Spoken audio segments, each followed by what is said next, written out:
回り出す神様だって踊り出す揺れる会場燃える感情ほら案の定ピースエンジョイ僕ら時々日々の隙間にさまようことだってあるだろうそんな時パッと目の前そっと照らしてくれるある光つまらないネタばっかりで不してちゃつまんないそんな穴にはまって抜け出せなかった昨日までの僕ら爪なんてなくてもいいのさ空なんか飛べなくていいのさ僕らこのパーティーがあればそう何にでもなれるがさマジ君の紡ぐ魔法はバリ僕を熱くする Unlimited Railworks, Video Game Choo-Choo's anime podcast. That is 136 weeks, give or take. We had a couple 2 weeks in the middle, but actually if you add a couple, or in the middle at the beginning, if you add a couple, I think that's about right. So that's crazy. That's over 2 years. That's great.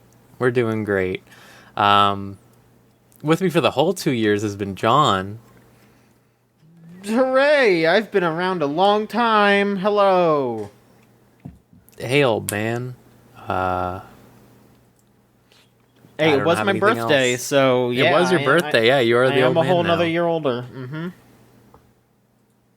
Fucked up that It that is. happens to everyone every day. Elvie's basically been here 2 years. Yeah, I think so. This is my. It was very quick after we started, so. Yeah. Time goes by. It's pretty screwed up how this planet has to turn a full circle. I know. And then stuff.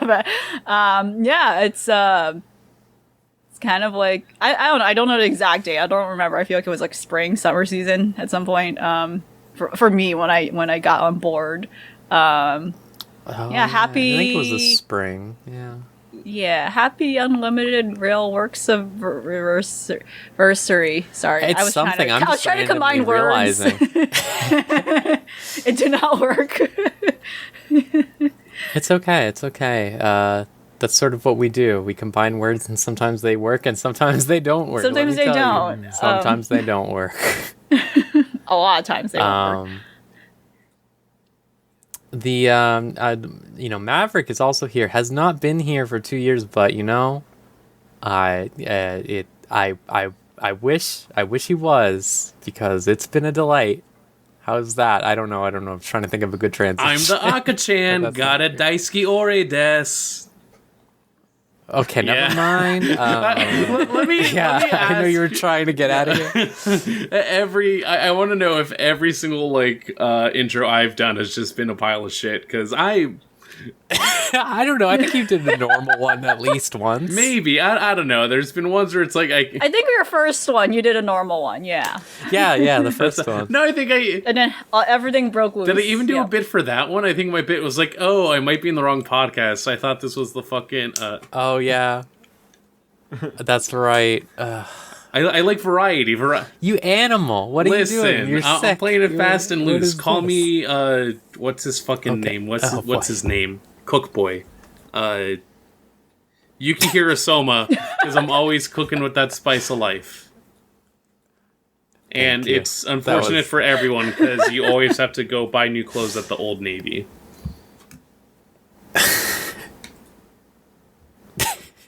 Thank you. I'd take it back. You know when you like... I'm going to say related. Like when you get a sandwich... And sometimes, and you're like, this looks great. This looks filling. This has all the things I want. But then you start to bite into it. You hold it the traditional way you hold a sandwich. There's too many things in the middle. It starts falling apart. Is that me? That was a very thick sandwich. I love this there's too much I meat really in here. do. It becomes, it just falls. It's like this. Okay, this is a salad now. I guess just toss it in there. Yeah. Folks, anime. Anime, no thank you. Yeah. No, thank you. No, you've had enough. You had your fill. Maybe. I don't know. I've had Oh. You know what? We have something we could talk about. Yeah, but go ahead. No, go I was ahead, going to say, yeah. to lead into that, this week has definitely been a case of me having to, as we alluded to in the previous discussion of the summer season, this is definitely one where it's kind of just like, I'll hitch my rope onto anything if it's good, and, you know, I'm really trying to give some things some chances. We can definitely get into the thing that in our talk we have all just had the same reaction to. I don't mind starting with it to get it out of the way. Yeah. Oh yeah, All right. for sure. Go ahead. Yeah. Have you seen this, Elvie? Yeah, Yeah. Elvie is like waiting with bated breath about this because I am. You, I am like, yeah. I'm Yeah, you innocent talked from about- ever being. yeah, you talked about how you haven't watched the show. You just Yeah, you've not seen, entirety. Yep. Yeah, you've seen clips. So Where's my beer yeah. for this? I didn't buy. Yeah, I'm grabbing the code red. All right, so yeah, Dragon Maid is back in force. oh, In force. Yeah. So this is KyoAni's first TV anime since the Fire. A choice, let's say. That is a choice to make. Now, I don't know about y'all, but I when I watched the first season of Dragon Maid, obviously, it has more than a few issues. But the highs outweighed the lows for me, personally, that I was able to... I wouldn't say it's on the level where I'm like, oh, I'm going to ride or die by this, but it was like, these are some cute moments, these are some nice moments. You know, I always like to see some Woollawa content, as they say. That's right. And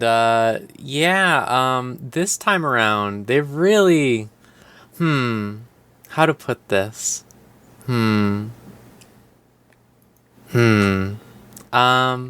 Not great. That's what I can say. Not great. As I think we've known, this was going to have the Dick arc, as I've come to call it, which was thankfully mercifully short. Yeah. But there is so much more to hate. Honestly, John, I need you to do this because I think I'll just snap. I'll snap. I can't. I don't. all right. I will take up your burden, Rose. So, yeah. I guess I want to just at least say that I feel like KyoAni is once again kind of doing what they can with what they were given, in a sense. Like, Do you think so? maybe I want to be nice because of what happened. Like, You don't have know? to be nice because of what happened. All right. Okay. The Ilulu shit, it's bad. It's fucking bad. It's really bad. Like, I straight up said it in our Discord chat, where I was just like, man, it really sucks that like one of the better found family stories with a bunch of lesbians in it is it's written by a pedophile. Like, Yeah. it's No, fucked. John, don't forget. You know, Kobayashi, she's not into that kind of stuff. No way, No. no way, no how. Oh, no There's way, no no. way that a Kobayashi is interested in that kind of stuff, despite her interest in maid culture, despite her peculiar interests overall, despite the way that she focuses on stuff. No way. She, like, a woman-loving woman? I'm adjusting my fake classes here. What? No. Yeah, Yeah, there's a lot more of that this season. It feels Yeah, and like. it fucking sucks. It really sucks. I complained about this God. with slime, but this is even worse. Oy. Slime's for 300 years, not slime, which arguably has gone the only more gay. But that's something that's really struck me, is that they're going out of their way multiple times to have a bunch of like gay shit, quote unquote, happen, and then she just goes, well, I will never fuck any of them or something. And it's like, why did you say that out of nowhere? What is that? Like, what? It's insane. It's I'm just not saving insane. my virginity for anything, but I just don't want to waste it on y'all. And it's kind of just like, Why did you say that? why are you saying this? Why would you? And that's sort of the prevailing notion, I feel like, with season 2, is this idea of, why are you saying this? Why are you doing this? There is a scene where the Alulu character, so the Alulu character, to introduce it, is this little creature. Little. Who has boobs the size of the moon. They are the really rest of her. huge. The rest It's of her the size of the is rest of really her. small. Yeah. What's that? What's that me post again? Like those are some big wally wamboozle gaga. Yeah. They literally brought in the new girl that has even bigger Gus Blocker doobidoos. Like, that is what happened. Yeah. And they're trying to do epic racism analogies or something with her, which is like, okay. That's a choice to make. All she does is horrible things. I had known about this beforehand. I had read some of the manga, and I had been warned by people when the first season aired that it's like, okay, this stuff is bad, and you can read past it. The stuff in the second, like what will probably be a second season theoretically, is really, really bad. And they were right. They were so right. They were so right. There's a scene where a character goes to kill this little dragon lady who is ruining everything. He's like, I'm going to kill you. You're only going to cause problems. And I was like, he is so right. Like, please do it. See, And- all right, Rose. Here we go. I'm going to do something controversial. I'm going to disagree with you a little bit on this. On that, I think that the whole epic racism thing is, that's one thing. But I actually kind of like how they had Kobayashi, like, feel for Ilulu, just because, like, she feels like Ilulu was like was wronged by people, and so it's hard for her to open up to people. And like Kobayashi's whole thing is that she's like, yeah, I got like way too involved with work, and I pushed people away, so it was hard for me to get to know people. And like, it wasn't like a 1-to-1 thing, but like I liked that Kobayashi was like, hey, you being so pushy and like not wanting to get close to people reminds me of how I used to be. Like, I liked that bit. I liked that Kobayashi had like an understanding element to Ilulu, and that, she wanted to connect in that way. Like, I think that's a nice dynamic, but again, it's completely, fucked over by them being like, all right, well, now Ilulu's got to talk about wanting to breed with Kobayashi, even though she looks like she's a kindergartner with like balloons stapled to her chest. It's fucked. And yeah, it's so frustrating. It's so fucking frustrating. It really is, Like, I completely understand why nobody would want to watch it, why people would want to steer far, far clear of it. But I also just feel so bad for, like, people who want to just experience the good parts of this, because the good parts of it, I think, still shine through. And like, the animation is fantastic. I think like all the like little fight scenes have been really well done this season. Like stupendous animation for that. And there's still some character interactions that I do genuinely enjoy, but a lot of the, like, just the fact that Ilulu's now going to be a main character and is going to show up all the time is just like great. Like, so I was linked a video that someone had edited that was, hey, I edited the first episode of the new season to take out all the gross shit. And I don't know exactly what happened to the person, because they did not make they did not seem to make one for the second episode. And my theory, I mean, there are one of two things. Either they got harassed, which is something that could have happened, and, fuck that if that occurred. But the other theory is, perfectly valid if they just watched the second episode and they went, I'm not going to be able to salvage this. If I edit all the bad stuff out of it, it's going to be 3 minutes long. It's like, it's not worth it. So, it's it's very frustrating that, like, you know, there is, like, so much that's good in this series that KyoAni is, like, really putting in their all, like, animation-wise, that the parts of it that are about found family, that are about, you know, this relationship between women, that is very relatable to a lot of lesbians out there. You know, they feel like they like their relationships can be like, you know, they see themselves in Kobayashi or Toru, and, you know, it's like, you know, seeing, like, literally a family that is two women with an adoptive daughter, basically, like, that is, like, really cool in theory, but then the fact that they undermine it constantly because the author sexualizes it and sexualizes so much other gross shit, it's fucking frustrating. I feel so bad when, like, this is, like, legit one of the better, like, mainstream, like, representations of that, you know? Mm-hmm. Yeah, no, like, I watched the first season, and I enjoyed it for the most part. It was a while since I last watched it, but I like the vibes that it wants to go for, and I think there's definitely a lot of merit to it.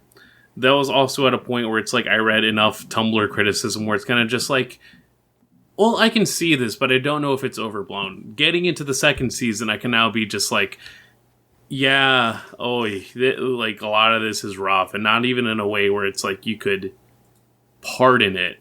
And it's difficult. It is difficult to want to enjoy this still, when even from, like, the opening, which I at least enjoyed, like, the songs that are used for the opening and ending. Like, I dig them. They're funky. They're fun. Mm-hmm. But literally just getting reminded, like, oh yeah, this is Lukua's whole bit. And as I was lamenting earlier prior to us starting the podcast, I am a mark for Lukua's design. Like, that is specifically Maverick Shaking made. my damn head, but okay. Listen, I'm easy. I'm easy. You give me a trucker hat, a fucking, like, fun little tank top, some short shorts, and some Converse. Listen, I'm putty in her hands. But then you provide the actual context of what that entire, like, bit is supposed to be, and I'm just like, I'm good. I'm dropping it. Mm-hmm. Instead, I crystallize and I move away. Because that's not of interest. that is not. Yeah. It's not funny. It's not a joke. It's not just, that's the thing that gets me about this series that I keep thinking consistently. That's why I was sort of saying, John, that I don't think KyoAni did the best they could have. They could have removed so much more. Yeah. I'm just thinking about, like, how it really just showcases how fucked up the author is, just in general. The second season is, like, really putting a highlight on it. Like, it's really just nailing it in how, like, just deranged he is, I guess. I don't know a nice way to put it. Like, just really rotten stuff. Just really rotten stuff. If you establish a relationship with someone, and that is the nature of that relationship is constant and steady for a while, sudden magic shenanigans should not alter the way that you view that relationship. Is my way of going about why those beginning parts of episode 2 were really fucking stupid. Oh, there's so many things about the beginning part of episode 6. Oh, listen, there's only so much I can say. I feel that I can, like, properly voice out on that, but then no, that, oh my god, I'm turning into a dragon. It was really bad. Like, it was really bad. It was really bad. It was unnecessary. Yep. It didn't accomplish anything. Nothing happened. And next episode is gonna be Akana and the Forehead Girl episode. Yeah, Yay. so that's the terror. That's just the terror. Because I was gonna say the shining light in these times has been Kana. Yeah. Who has just existed to be normal. in the Hell, background. the shiny point of this like recent season is the fact that the Dew Dragon got fucking banned from his MMO. I love that guy. I love him so much. That's the part of the show where I just go like, I'm so glad they haven't done anything freak with him, because him and his like husband that just game all day is like, that is an unreal relationship to portray. It's unreal, but that's also somehow the ideal at this point. Yeah. They live the fucking life, and it's the best. But just me and my spouse gaming, like right next to right behind one another in our gamer chairs. I love it. Covering our sixes. Everything's in harmony. Exactly. But yeah, I mean, it's so frustrating, and I also don't want to speak out of turn, but yeah, it is very, very, like, it's gross and frustrating how they represent all that shit, and, like, how, like, insane, like, it's so, like, there's, like, layers to this, where all of it's fucked up, you know? I'm not saying any of it's not fucked up, but the one layer that, like,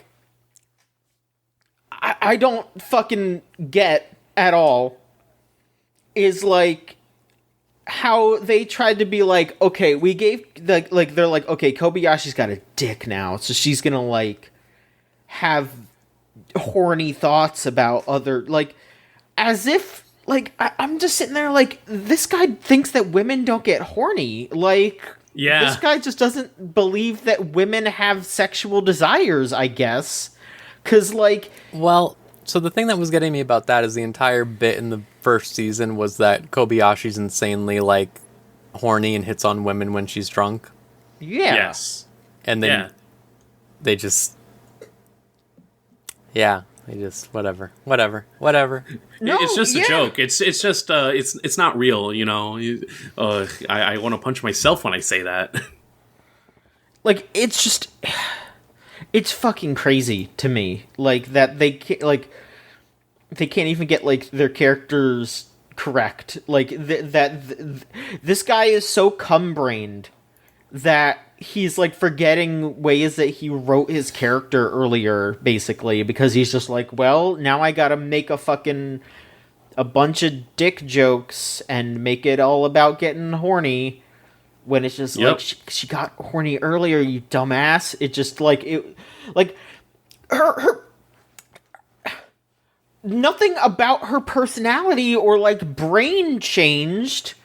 So when they're all like, oh, she's gonna see them from a male perspective, it's like, no, she's not. She's still Kobayashi, no matter what. She's still a fucking woman. Like, I'm going fucking crazy. It's so stupid. This whole fucking shit. My man posted doujinshi on main, and it's been really aggravating. Yeah. I'm going to say something here as someone who's not watched this series, but I'm actually familiar with this person's other work, and I don't think they're real. And that's what's weird, because a lot of their other work, his, and, you know, they use he's a man, apparently. Again, like, the anonymity of, like, Japanese creators is very, like, strong. Mm-hmm. Like, it's so fascinating how that continues to be, like, a thing. Like, there literally no...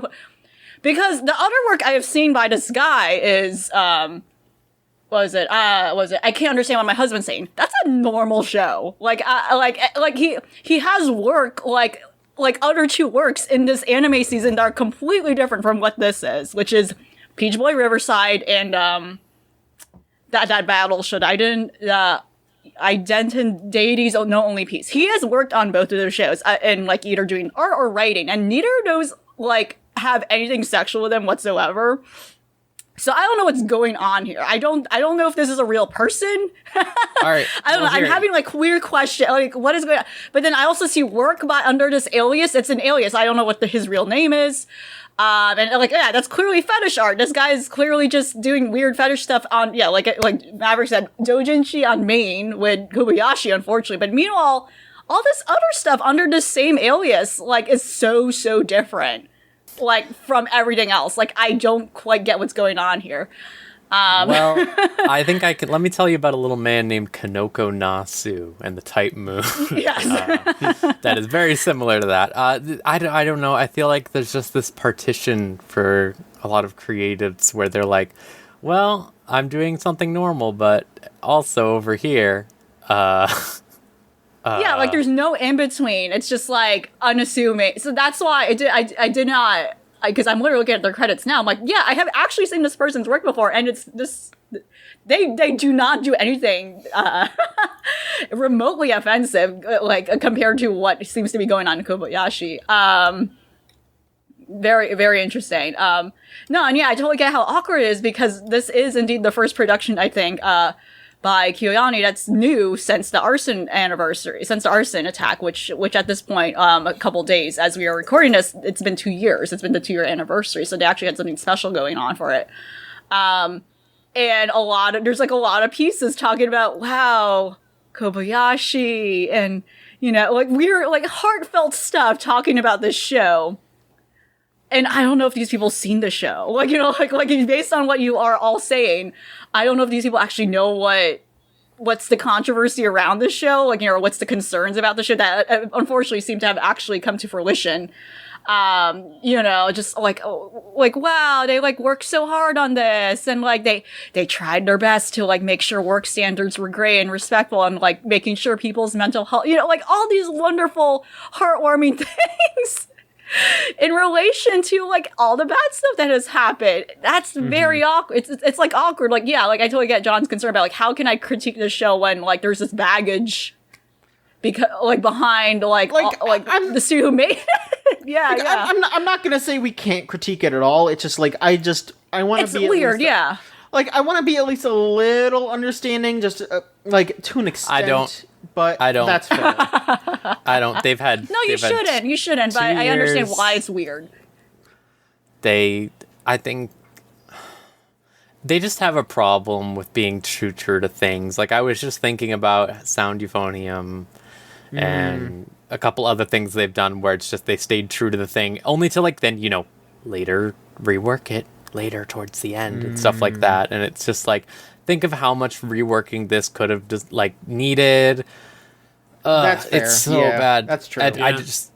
I think like it is insane that this stuff is on television. Is what I'm getting. I by mean, a major studio. It is downright insane. Yeah. Like this is recent. Just, like, yeah. Okay, go ahead, Maverick. I'll let you go ahead. No, I was gonna say like recent example from our exposure, fucking Junibyo. That like is a whole other. That's a whole other beast when it comes like for better and for worse, obviously. But yeah, it is wild to think that like if there is such a willingness at points to like do what is desired to like between anime adaptation and manga, I don't see why that couldn't have been done with Dragon Maid in a way where it's like you definitely could have retold a lot of this material so it could be more, I don't know, befitting about what the expectations of a KyoAni show are supposed to be. Or again, you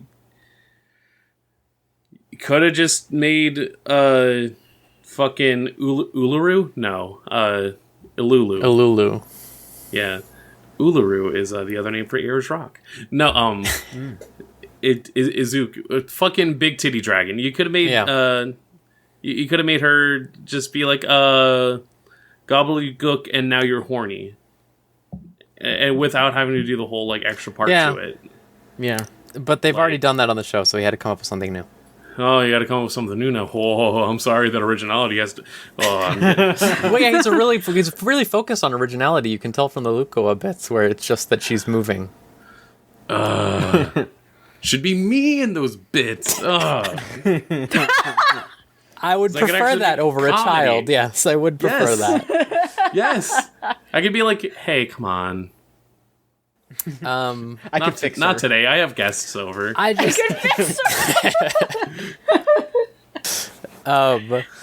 I really thought. Let me just tell you, I really thought that as the Monogatari liker, that would be my cross to bear for my entire life. But this one is so much worse somehow. Like, listen, everything in that episode was worse than the toothbrush scene. Straight up, I'm gonna be real with you. It was.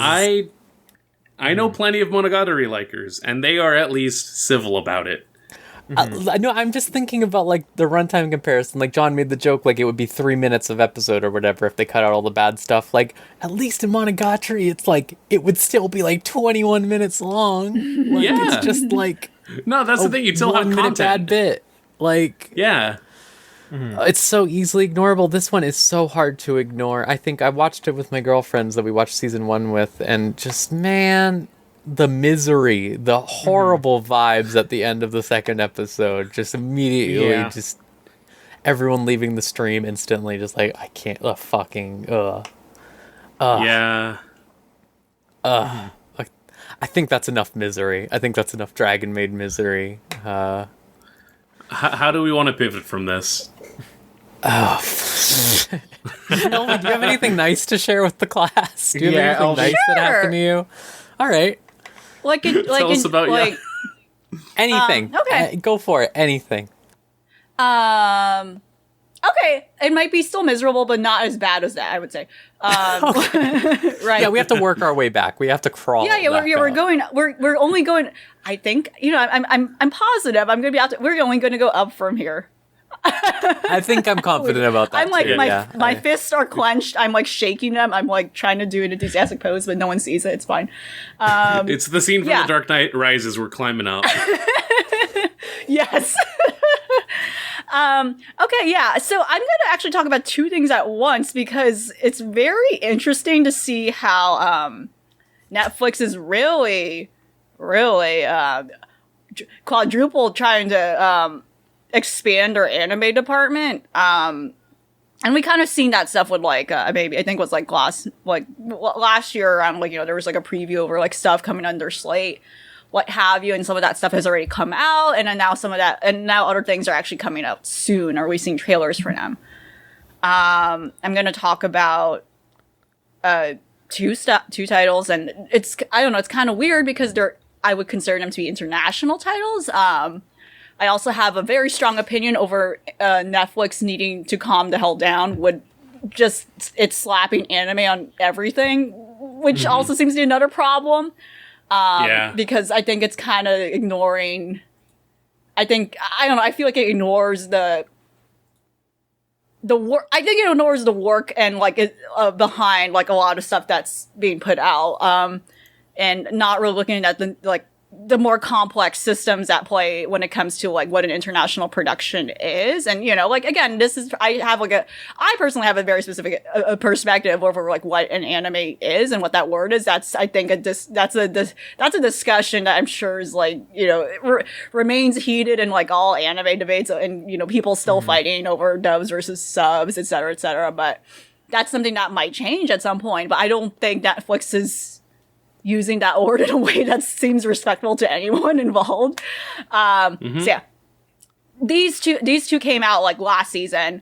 Even though we're just beginning the summer season, and they're both. I felt like they both had issues in their own two different ways. One did way worse than the other, and the other one I think is like salvageable and like actually has a lot of promise, I think. So I'm going to talk about Yasuke and Trese. Yasuke. Oh no. I literally wrote it here. No. Yasuke. Oh no. So Yasuke is basically a loose adaptation of the story and accounts behind, or is it Yasuke? I'm not sure. I don't know if I'm pronouncing it right. Oh, apologies. But I think it's Sasuke. yeah, it's Yasuke. Okay, yeah, like Sasuke, to be fair. Yeah, which is roughly, not roughly, loosely based on the historical figure of the same name, a black samurai who apparently lived and served under Oda Nobunaga during that particular Sengoku time period in Japan. It's like, oh wow, okay, that's cool. That's really hype. This is a figure that's quite obscure. More people need to know about this. More people need to be aware of like interesting, I guess like, interesting like points in history and points of different cultures that people would not expect, again, like the whole literal issue of what continues to be the whitewashing of history. Like, no, there's still different peoples of color, like who lived in parts of the world at certain times of history for all sorts of reasons you would not think of. And this is like a case example where I think this is like a very positive thing, a positive figure people should explore. And because there's little information on who Yasuke actually was, and, you know, especially what happened to him in the later point of his life, like a lot of records just disappeared. It wasn't clear as to like how he died or where he died. Like, there's a lot you can do here. Unfortunately, though, at least for me, I was expecting a more historically grounded series. Yeah, You know, it's and, not that. yeah. And no, it's actually like a strange sci-fi fantasy series. And the trailer actually does make that clear, but, you know, it's something that like, goes over my head. I'm like, I'm not really, you know, and I go in and it's like, there's the first episode opens up with like, this battle going on, you know, and Yasuke's like, you know, talking to Oba Nobunaga, you know, like, again, over stuff. There's like some huge battle going on. I'm not sure what it specifically was. I don't remember if like this is referencing a specific battle in question. It probably was not. But then there are like fucking mechs going or like walking around, helping these samurai. Like there are just mechs like shooting the shit out of like all the like and taking part in this battle. It's like insane. And like they just don't ever explain it. Well, there's like one card at some point where it's like I don't know. I don't remember what it specifically said, but it literally just said like, you know, like, oh, mechs have been used by the samurai to aid them in their, I don't know, just something absurd and ridiculous and really written straight, like in a very serious way. And then it just jumps right into that. And, you know, it's like, oh, okay, that's fucking weird, but it does look cool. The animation, I think, is well done, especially in terms of like the choreography, the action choreography. Like that was really well done, like hands down. I think the draftsmanship of the show is well done. There's some parts where there's like CGI, but I actually didn't think that deterred from it at all. I think the CGI was actually like kind of done well in a lot of parts. It wasn't heavy-handed, which again remains an issue in anime. I think they use too much and then it becomes way too noticeable. I think it's done. I think the CGI usage here is like subtle and like used like as a supplemental visual and not like something that is meant to like catch your eye purposefully. But then it just keeps going. So like apparently that's just a flashback. And then as we go further in the series, it turns out now we're completely removed from that. We're Oda Nobunaga is not a major character. Oda Nobunaga is just literally like a character meant to establish Yasuke's development, where at this point he's now just like a person he's trying to just be a recluse intentionally. Like he's like sick of that shit. Like he clearly has like some sort of post-traumatic trauma from things, or like all these flashbacks where, you know, like he had to kill like one of his former comrades and all that.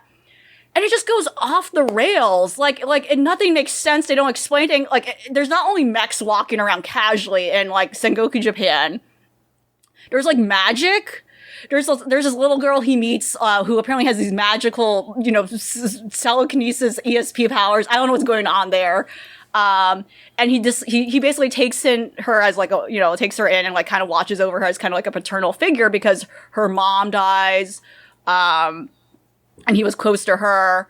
And then, like, yeah, he's basically just whisked away on, like, this quick adventure. Quick, because there's only 6 episodes, by the way. Quick adventure, to protect her from, like, against, like, these outside forces. Like, one of these people being, like, this crazy priest who's, like, very corrupted. He himself, like, turns into this monster. They don't explain that. And that's like the first 3 episodes. Like, so that whole arc is resolved. Like, they try to resolve it within the first 3 episodes. Like, yeah, there's this priest trying to take this girl away and kidnap her because he wants to use her powers to take over Japan or whatever. That's the first 3 episodes. The latter 3 episodes, there's this crazy spider lady. Like, there's this giant spider lady who apparently she also wants to take advantage of this girl, or like it's not clear to me as to what's going on. I don't even remember. It's been a while since I've seen the series, and you can see how much it has stayed with me. It did not. Besides, again, the visuals, which are fine and actually well done, but it was a mess. It was a huge directional mess. Like, so it's one thing for it's like, oh, okay, it's not what I expected. I expected a very grounded historical thing. It's like whatever, it's fine, okay. But then, like, it did not immerse me at all, like within this different version of Japan that does not exist in our reality. This version of Japan where like there are mechs, magic, and like monsters roaming about. Nothing stayed with me. Nothing made sense. Like they again, because it's also a short series. Like none of the characters really, you know, made a lasting impression on me. Like Yasuke, unfortunately, felt very uninteresting as a protagonist too. it's upsetting to me that like the best parts of the series was in these moments he's having these like traumatic flashbacks, and they're really well done. Like I think they like use rotoscoping techniques to make the animation very smooth, and like where that's the most those are the parts where he showed a lot of emotion. That's the parts where we see a lot into his psyche over like his trauma as someone who had to go through like a lot of violence and whatnot. But other than that, like, and no, because those are also the parts that were more realistic. They just outright at the core focused on like, okay, here's samurai fighting, here's like action scenes, but everything else was just like a hot mess. It definitely felt like, it essentially felt like, yeah, someone made an original story and no one came in and helped edit it or streamline the direction. I think LaShawn Thomas is an excellent character designer. And that's clear in his repertoire, his past work, which is stuff like The Boondocks and etc. But it's clear even for something like Cannon Busters, which I actually thought was fine. I think the people are a little too critical of it. I don't think he's a strong director. Like, these are both projects again, Cannon Busters similarly was an entirely original work he made. Like, it was something he made years ago at a much younger age. Yes. Okay, like he actually literally posted a webcomic on DeviantArt, and that was something that helped, adapt into an anime. And this unfortunately happened again with this, where the direction was just sloppy and all over the place. There was just no one who just stepped in and like, hey, that doesn't make sense. We should like develop it more. I don't know. It was just a deeply disappointing series. And they outright said to like, oh yeah, we wrote it in such a way like to expecting more episodes. And I don't know how poor the reception of it was, which I think goes in line with my own sentiments. I think I'm being very nice to it compared to like what people are saying about the series. I don't think it's gonna have more, and that's the problem. Now we're just gonna be left with like, okay, nothing is to play. And it's like, why would you depend on like that? Why would you look at the future if you're not going to focus on the present, right? Like, why would you like write the series in such a way with the uncertainty that it's going to continue? Like, why would you do that? And first of all, like, I think a lot of issues that were in the series cannot be resolved with like another season filling in the gaps. Like, that's not how that works. Like, that should not be how it works. But other than that, like yeah, again, like the best parts of this series was the visuals, the animation, and the music, which is which is by which is a collaboration by Flying Lotus and Thundercat. The opening is very slick, love it. But that's its only saving grace. It's like a lot of its best parts are the superficial parts and not actually the story. That said, if I want to segue to Trese, which is also something that similar. So to talk about Yasuke, they explicitly say it's a Japanese American production. Trese, on the other hand, is a Filipino every other country production. At least 7 different countries have maybe worked on the series. Oh, wow. And not all animation, but like the fact that they had like the writers were all in America, and then like the source materials from the Philippines, and then like, oh, the animation was done between Japan, like it's very nuts. It's very nuts. Like, this was something literally made in the pandemic, and that's kind of fascinating. I mean, so was Yasuke, but I think it handled things much better. I actually wrote a full review of it. If one were to read it, I wrote a review of it on Women Write About Comics on my impressions of it, and it's very lukewarm, I would say. And overall, I just want to start with my thesis being like, I think like had a lot of issues, but I recognize I have a bias for the original comics, so that's coming in. It's like, oh, I read the manga first, I think the manga is better. Like that's literally what my perspective is. But at the same time, overall, I think it's a coherent production and a great example that, like, you don't have to be in the same space to make a successful project. The issue with Trese is that, again, also, visuals are fine. They're great. They're fine. Not impressive compared to Yasuke, but, like, they were fine. They were good. But it had a lot of story plot holes similarly, but not as bad, because I think it was made clearly with the idea knowing that Filipinos will watch this. This is made for Filipinos. Like, we don't need to explain shit to you. We're not going to, like, water down things. It's, again, the whole thing where, like, with yokai, you watch an anime, they're not going to, like, talk to you like a kid and be like, oh, this is a cop, unless inherently it is a kid show explaining things. This was a show made with the assumption that this is someone who is knowledgeable of Filipino culture to watch this. So I don't think those gaps are the issue, but, like, they tried to create, like, story arcs that did not exist in the comics just for the sake of, like, developing the characters again within 6 episodes. And that was a big problem. Like so Trese is about a paranormal investigator named Alexandra Trese. Trese means 13 in Spanish. It's a very, like, everyone has a pun name. It's not trying to hide the fact that it's very corny in a lot of ways.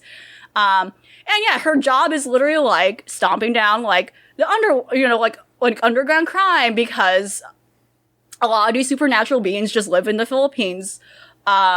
And among like humankind, and like her job, like she comes from like a pedigree of like a huge family of Sicily, her father, who has dealt with like a lot of supernatural beings and tries to keep the peace in the city.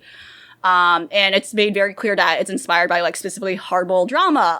I think like the creator has said like he really liked the classic Batman comics specifically when it was still like under Detective Comics before DC.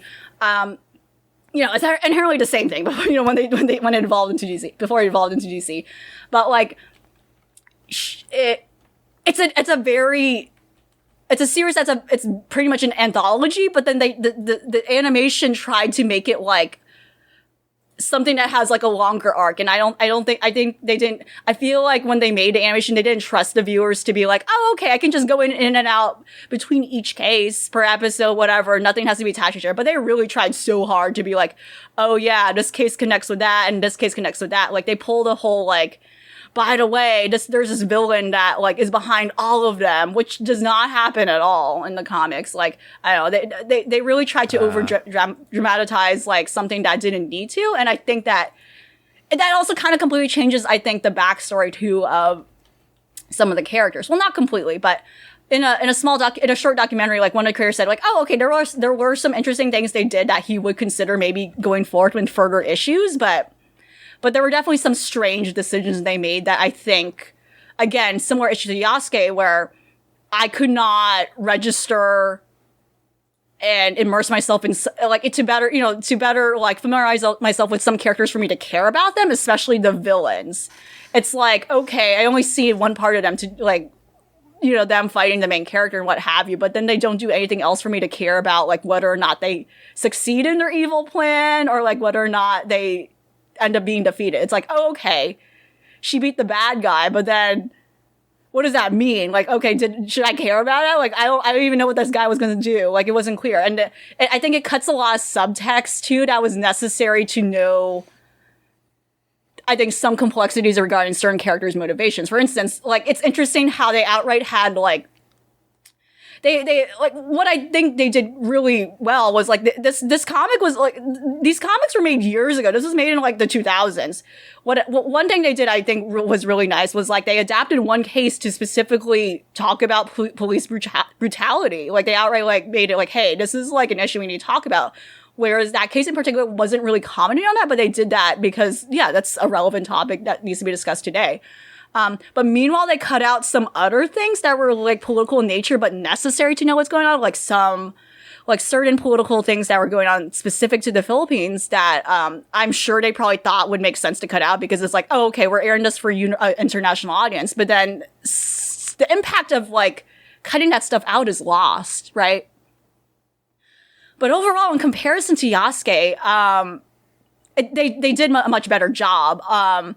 And I think what this boils down to is that I think it's very, very much also a Netflix issue where the bidding process for animation is strange and I think holds the creators to like too much restraint. Like again, both of these were 6 episodes, which I think to a fault, how short the length of these things was also an issue. Again, for Yasuke, I would be like, no, they should not like blame the fact that they need more episodes. Like that inherently was issue. But for Trese, I think that was more apparent, where if they had more episodes, just what they were trying to do probably would have made more sense.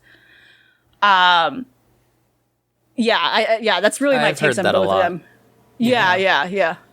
That said, Yasuke is certainly an anime, but Netflix also categorized Trese as an anime, which does not make sense. There was not a lot of like Japanese production behind the show, besides possibly some animation, but there's a Japanese dub of it.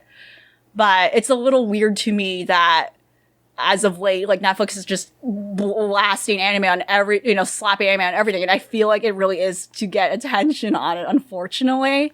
I'm not sure what's going on there. Like I said earlier, like they're trying to expand their department, but to what end? We're like, okay, yeah, we're working now with more anime students in Japan, but then also like, here's this piece of animation. It's an anime. And I'm like, I don't know about that. Like, is that what that means when you're expanding your department? Everything is an anime now? Like, like what's going on here? Like, it's actually, and they still won't fix their subs. I am baffled by that, but yeah, I don't want to detract from that too much. But yeah, like oh my gosh, yeah, I'm very curious as to like what's gonna happen moving forward when Netflix's quote unquote anime department. There definitely seems a lot more stuff coming. I think that there's like another Godzilla thing probably coming under them, right? I forgot the title of it, but yeah, that's out right now, right? Yeah. Oh, that is. Yeah, I think that recently came out. Yeah, that's been out. Yeah. Yes, that recently came out. Yeah. I watched the first episode of it, and it was, all right. I got to keep watching it because that's the thing with Godzilla stuff is that it's a little slow to start. So I got to keep watching it. Yeah.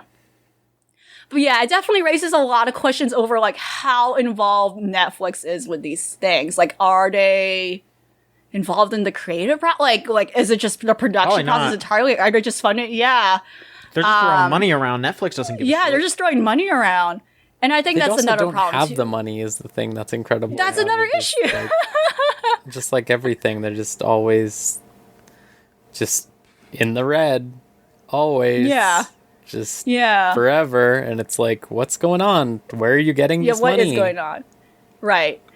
Like, the idea of depth is like a common thing, like when you're making a film project, etc. But like, for it to be so glaringly bad with Netflix is a little concerning. It's like, who are your angel investors? And of course, we probably won't know that information. But like, it is a little concerning. Where like, again, with these examples, it's like a little unclear to me as to how are these things being handled? Because again, across the board, we've had these issues too with like, again, other cartoons and other shows where it seems promising at first where they throw a lot of money towards animation, but they fucking don't market it at all. Like there's a lot, you constantly see hashtags like once a week or like once in a while over like people saying like, like, hey, stream this show. And it's like, what's going on? Like, oh, this show might be canceled next week. It's like, oh my God. Like, what is going on? Like, why is this happening constantly? Check out Netflix Geeked. No, I'm good. I don't want to. Right, like, yeah, there's like this promise over like, but it still doesn't feel good to me. Like, I'm thankful stuff like Yasuke and Trese happen despite their flaws, but like, and I would love to see more of it. Like, I would love to see better, but then it's like how much of this is just now a burden to people making these, right? It's like, oh, I mean, I'm proud of the Castlevania fans. They're eating. That's still going. That seems to be a steady one. That's it. Yeah. Oh yeah. Yeah. What do you mean? The Dragon's Dogma fans, they definitely loved it. It was great. And the Dota fans really were dying for Dragon Knight's backstory. The Monster Hunter fans, the Monster Hunter fans. Oh, I'm so excited. They're calling that an anime too. I know. I am so excited. I don't understand. It is Delgo. It's Delgo. Yeah. People have said it, but it is really Delgo. Anime Delgo. So is Delgo an anime now? No, it's not a Netflix original. Otherwise, it would be. Watashi can control the stones. Man, shut the hell up. I was going to go to you next now that Elvie's done, but you're not getting anything anymore. You have to wait your turn. Goodbye. Goodbye, everybody. I'm just going to go over one of my things, I guess, because I can go further in later on one of the other ones. But to continue our climb back up. Yeah, of course. I watched the Scarlet Nexus anime. I have not played the game yet. Obviously, because I think, like Maverick, I am waiting, as they say. And that anime, rough. Oh no! I have a question. Is this is this supposed to be a direct adaptation of the game, or is it just something separate to supplement it, or it can be distinct from it? I don't know. I couldn't tell you. It seems like it might be an adaptation of the man's route, the boy main character. Oh, okay. So it doesn't entirely spoil it, since you're experiencing it before the game.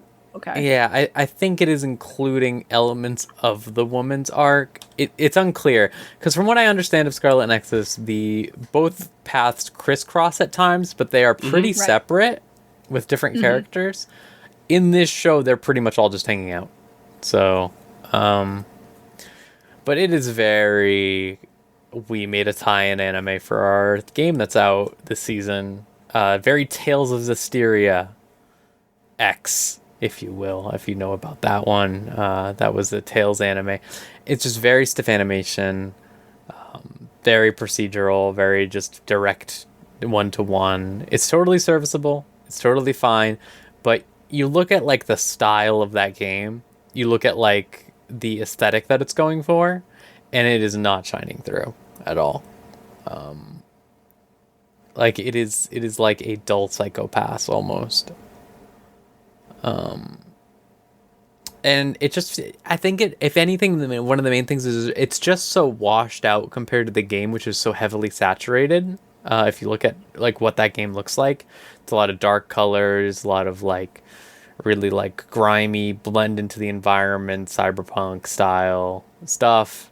But the show is just very like lightly drawn, on model anime people. Less chaotic, less interesting.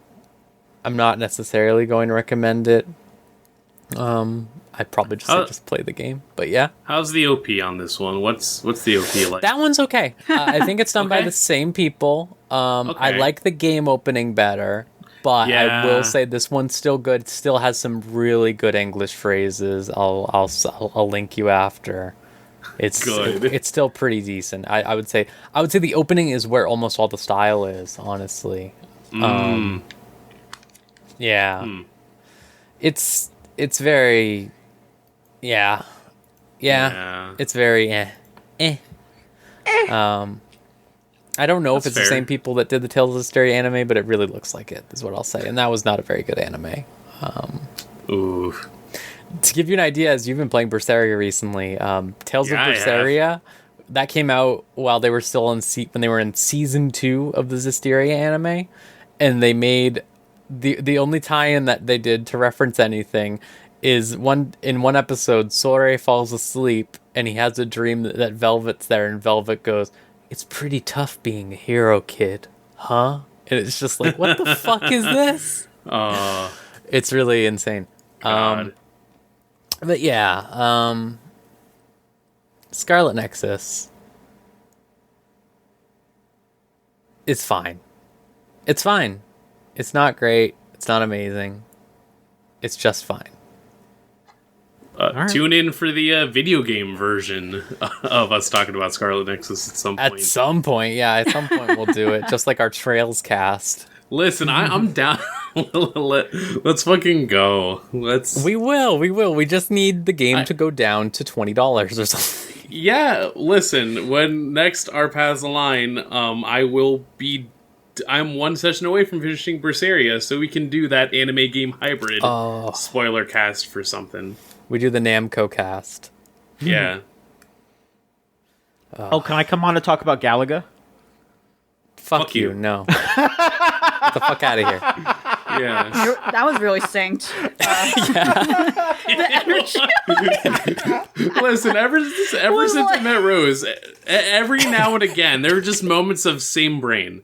And Yeah. The seismic wave happened at the same time. yeah. The wavelengths met. Yeah, I felt like you both did a 1-inch punch on me at the same time. I just went- Yeah, we did the cool anime combo move, yeah. yeah. Yeah. We used 3 of our Brave Order turns in order to do a rush style combo on you. At some point I gotta get up there so we can hang. But anyway, I love having you around, Maverick. I really do. I really, really Thank do. I appreciate it. I feel appreciated, and in terms of just getting the momentum going more, I can at least talk about this past weekend. I went to the movies. Whoa. I did too, but not for anime. Lest my viral post to trick you. But yeah, no, so this past week, G-Kids put out a remastered 4K version of the Castle of Cagliostro, Hayao Miyazaki's directorial debut, based on the work that he did with Lupin III. And, you know, I've seen the Castle of Cagliostro how many times at this point, but again, echoing a lot about what I felt with Demon Slayer, where it's like, sometimes you just need a theater experience to recognize the merit of something. Like, this was definitely present with Cagliostro, where just, like, having it all up front and just every, like, inch of it you can just see drawn out and detailed. The resolution really looked good. Like, the upscale really helped it out just to, like, make it pop on screen. Mm-hmm. And, God, like, there's not much that I can say about Cagliostro that has not been said already. The amount of emulation and homage that it has created in terms of cinematic language, the way that it has been able to just present a version of Lupin that, you know, I guess to diehard Lupin fans is not emblematic of what the character is usually about, but also, like, the creator originally said, like, oh, you know, if my guy were in the movie, he'd sexually assault the princess, and it's like, shut up. I don't care about that. Yeah, God. Yeah, it's like, okay, then guess what? I'll prefer the version where he does a cute little the version that likes to have fun with the whole bit. Yeah. I'm sorry that I like to have fun with my right. gentleman thief. Yeah. Excuse me for laughing and having a good. Excuse me for having a laugh is what I'll say to these nerds that are like, he should be horny all the time. He should be just cranking it whenever he sees Fujiko Mine. What's going on in the world of Lupin? I have no idea. I'm sure that the parts as well, like, because that's the thing. I assume the actual show strikes a better balance than what is, like, I guess presented from the original Monkey Punch material, where it is like for Lupin to have that kind of longevity, I assume that it has to be able to strike a chord between this dude can be a fucking menace and this dude likes to have a good laugh and likes to have fun with his whole bit. Oh, for sure. The character has certainly evolved, and like it's also the whole thing about like, oh, the different color jackets is like it means he's been under different direction, right? So he actually legitimately does feel different across different adaptations. So I wouldn't necessarily say the worst parts of, you know, Lupin being like a fucking creep isn't necessarily restricted to the original series, like the classic era. It depends, I think. Yeah. For sure. Like I think there's a lot more freedom with the way that Lupin gets expressed than people give credit. And it's just easiest to harp a lot of that criticism on the one that Miyazaki made. And this is not to say Miyazaki should not be criticized. I literally, like... he should get owned every time. He should always get owned. He deserves to get owned. Anyone who's on that pedestal, they're fine. Like, if they get owned, that's fine. They should... Yeah. My man said, I'm going to make one more movie and then I'm going to croak. Like, that's my MO at this point. Like, fucking whatever. But no, just funny that, like, in the actual trip to see the movie, I was reading up on this article that was linked where Mamoru Hosoda really just I linked that. Yeah, Elvie linked it. Just a very good article with Mamoru Hosoda, who is seen as sort of like this successor, more or less, to what Miyazaki's been putting out. Just being able to say, like, dude, you should let women be strong characters. You should let them be able to, like, have agency and control and not just be this pristine object of adoration, which is very funny given that the Castle of Cagliostro, the Lady Clarice, is more or less just, like, the epicenter of what Moe culture is. Like, the guys that made Daikon 4 literally just took that character and put her in a bunny suit. For, like, the entire music video, and even in that capacity, there is somehow more she is given more agency in terms of just being able to rock the fuck out, versus the straight up damsel in distress. But, you know, the proper criticisms that go into place with the film aside, I think it is still a fantastic narrative. Like, if I were in charge of a film seminar, I would have Castle of Cagliostro as one of my required items on the syllabus to be able to showcase tight animation, tight storytelling, being able to create an entire 3-act narrative within 90 minutes. Like, 99 minutes. It's quick, it's easy. If you somehow haven't watched it yet, it is on Netflix, and I think G-Kids might be trying to do other distributions of that 4K release soon. So, be on the lookout. And that being said, Miyazaki Fest is coming up again. G-Kids is going to be putting out a lot of Miyazaki. I think it's Spirited Away in October. Yeah. In October, and then Howl's Moving Castle. I want to say Castle in the Sky, and My Neighbor Totoro. Yeah. I think those are the movies that they're going to be... Yeah. So those are going to be out later end of the year. 3 days to check them out. It is good to watch anime in movie theaters. Mm-hmm. And I'm glad that I'm able to start doing that again. Yeah, so I used to go often. I wouldn't say often, I guess, maybe. I would say frequently. How about that? Mm-hmm. To go see some anime movies. Saw Evangelion 2.0, Rebellion, Madoka, and a couple of others in like the early 2010s when I was still a little teenager. But for most of my adult life, I had not seen any anime in theaters until Premiere, and that really movie-pilled me. Like, cinema experience pilled me for anime. Yeah. I almost went to go see Fate the other day. You could have done it. I could have done it. I was just, like, Fast and Furious is too much to pass up. Like, that is... I was going to say, but then you had to go watch Boss Baby 2. Yeah, the Boss Baby 2. No! Well, sort of. Dark Cena is sort of like a second Boss Baby in the Fast and Furious franchise. Oh, that's unfair to Cena. Yeah. I mean, he's Dark Cena in that movie, so... Right. But yeah, that's a great film. It really is. I bet seeing it in theaters probably was really fucking good. I watched that like a couple years ago for the first time, and it was... pretty compelling. Yeah, it was also the first time that I actually like paid attention completely. Not to say that like I don't, but like when I have the thing where when I'm watching a movie at home, it is easy for me to just have multiple different screens on. Yeah, absolutely. Yeah. To have it all just projected there, that gave me the ability to go, oh wait, this is a really well done story. Like they set everything up that you need pretty clearly, pretty concretely. You don't have to like put too much thought into what's going on outside of just like wondering who a character might be if you've never watched any Lupin. But even then, like they get very... That's what I'll say. In terms of like this being exposure to Lupin for someone that has never watched any Lupin the Third material, it is a good entry point of just getting a concept for the characters. Mm-hmm.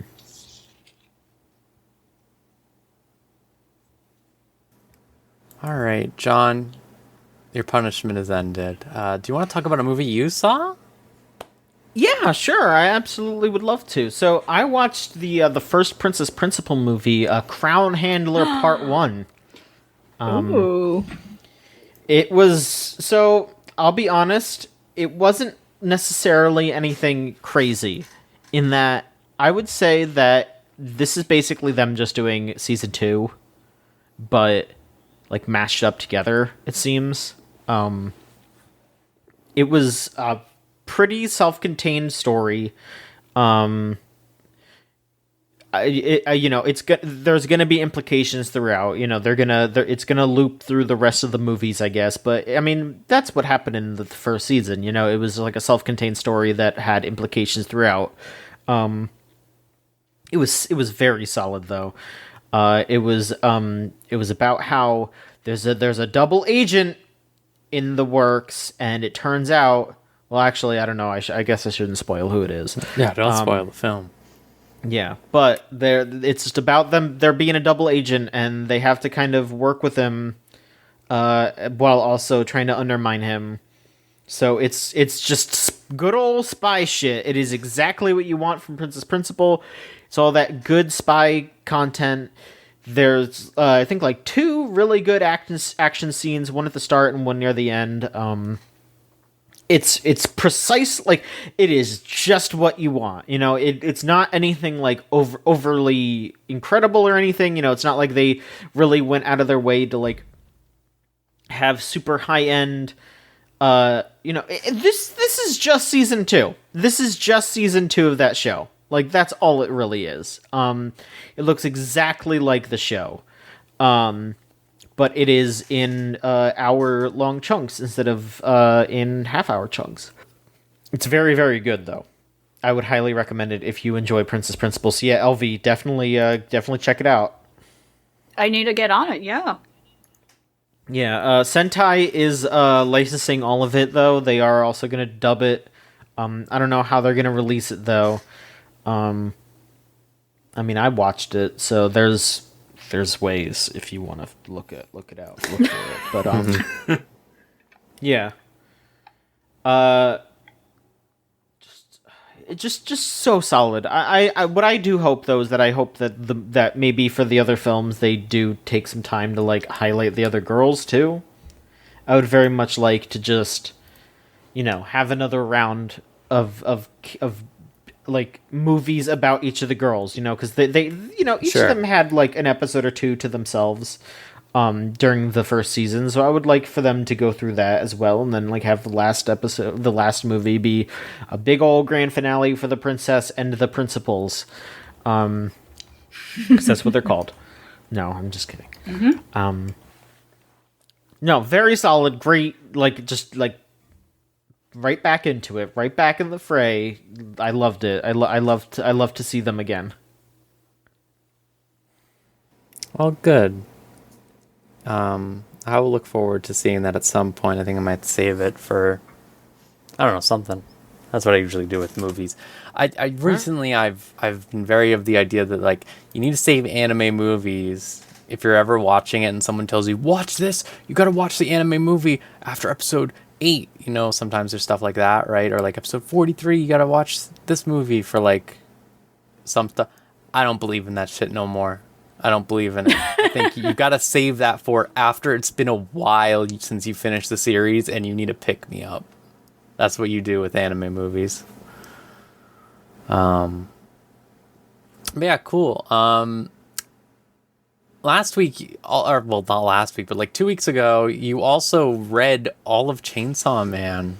And I was curious That's to hear right. what you have to say about that. I went into a frenzy, and I read it all in one sitting, one night, because I was just like, fuck it. I kind of feel like this is something that I need to have in my cultural mind. I need to understand the zeitgeist for truly here. And I did. I read it all, and I very, very much enjoyed it. It was very good. It's a very interesting piece in that it is very immature in its subject matter and its main character. A lot of the things that the characters do, but it plays off of that immaturity in the sense that like. It's a realistic thing that they don't really that it's played for laughs a lot of the time, but it is also very much like it is a frustration for those characters in that they don't really understand what they want from life. Like, you know, early on, Denji is just like, yeah, I don't understand what is missing from my life, and then he like meets Makima and he's just like, okay, I'm immediately in love with this girl and I immediately want to, you know, feel a boob for the first time and I want to have sex, and like he's just like this pure id, but all that id is covering up like the real things that he's looking for are like actual, you know, is acceptance from someone and like actual love, and you know, like it's presented in a very immature way, but it's the genius of it is how it's presented in an immature way, at least in my opinion. And then just on top of that, the The art is just wonderful. The characters are so fun. Like, everyone loves Power, and it's for great reason. Power is so much fun. She's such a shithead. It's so good. The demons are well designed and cool and, like, just badass, and everything looks like a metal cover in the best possible way. It's a real treat. I would recommend it to pretty much anyone. On the other hand, there was also a one shot that the mangaka put out recently. If I want to make sure that I get the name of it right, because it's a simple name. It's just a look back. Yeah, this was also done by Fujimoto. They just put it out on like Shonen Jump and some other places, so I'm pretty sure you could read it for free, like legally and all that. And it is heart-wrenching. It is so good. It is about a girl who does a manga strip for her school newspaper, and everyone loves it. She loves the attention. She loves drawing. But then another girl, Kyomoto, who does not come to school, is like a shut-in, also requests to do a manga strip. And it's like beautiful, like, like pictures of like houses and, scenic images and all that. And Fujino gets very jealous and goes to confront her, and there's like there's a lot of things that go on, but I just think it's fucking brilliant. I think it's so good. Like I like even more than my Chainsaw Man recommendation. Like I would say like people who can't gel with the immaturity or the violence in Chainsaw Man, you could skip it. That's understandable. But I definitely think anyone could read Look Back. Like, it is so good. It is if you're a creator, if you are an artist of any kind, I think it is very relatable in the loneliness and the difficulty of doing what you do. But it's also really poignant in the sense that I will say it was released on the 2-year anniversary of the Kyoani fire, and it is very poignant that they did that. And what is Kyoani doing? Wow! I'm sorry, I had to say it. I just can't. I can't with this. I can't believe the return to TV anime is pedophilia. I get it. I get what you're saying. I'm sorry if that's too far. I can't with it. No, it's yeah. They should not have done too like far. K-On! 3. Yeah. It should have been K-On! 3. It should have been K-On! 3. I mean, I would have taken fucking Chunibyo 3, okay? I would have taken that. If we were talking the true perfect route, they could have done Nishijo 2, or they could have done City. No, they wouldn't. Come on. They wouldn't. They wouldn't, but they should. It would be nice. Yeah, it would be nice. But no, we get a Lulu instead. Yeah. Both of those are good, though. Anyways, I would recommend all good. that stuff, yeah.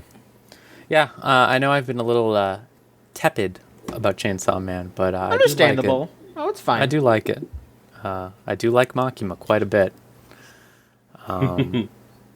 Who doesn't? She's great. She's a great character. Yeah, she's a sicko. She's a fucking sicko. She's a fucking sicko, but that's why she's so interesting. It's a really like you like legitimately you love to see a girl boss strive. Like that is what that manga is just.